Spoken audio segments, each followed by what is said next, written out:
สบายดีพ่อแม่พี่น้องสบายดีหมู่เพื่อนทุกคน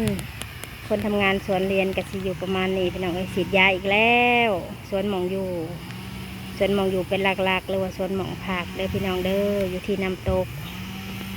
ตอนเช้าฉีดยาคือเก่าเหมือนเดิมพี่น้อง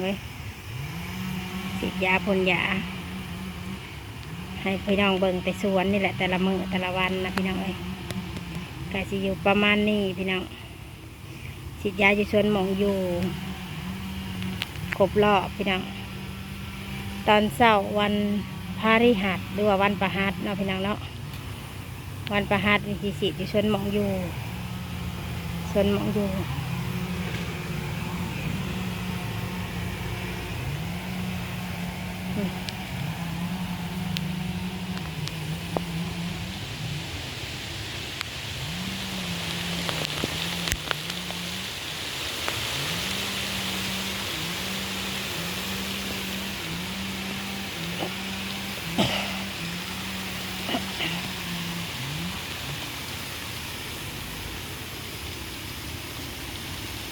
ลมพี่น้อง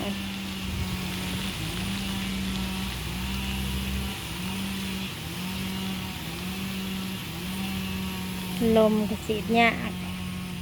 บดทั้งยอดบดทั้งโดง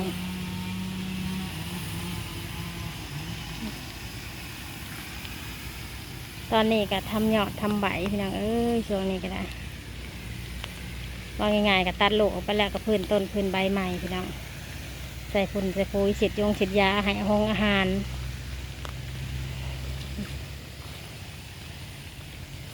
เป็นไงพี่น้องใบก็เสมอกันเบิดถ้าใบแบบสี่เบิดทุกส่วนทุกต้นพี่น้องเอาลงสารฉีดสารเอาดอกกะจัดเต็มคาราเบลโลด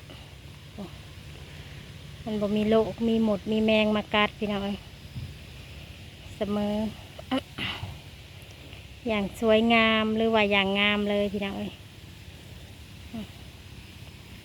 ส่วนที่หนึ่งนี่งามพี่น้องส่วนที่สองเราบอกอยากงามปานใดเพราะว่าต้นน้อยอยากหลาย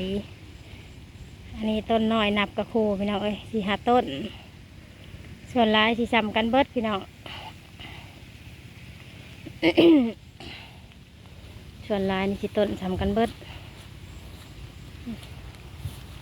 คือเก่าเหมือนเดิมพี่น้องหลากสายไปนำก็เป็นมือกลองไปนำนี่แหละพี่น้องอันนี้เพิ่นเรียนปีที่2เด้อพี่น้องเด้อเพราะว่า2 ปีนี่แหละสิลงสารอีกเดือนนี้เดือนหน้านี่แหละคือ2 ปีเพราะว่าเรียนสาวพี่น้องเรียนสาวให้พี่น้องเบิ่งไปซ้ำนี้ก่อนพี่น้องให้เบิ่งทีละขั้นตอนเด้อพี่น้องเด้อ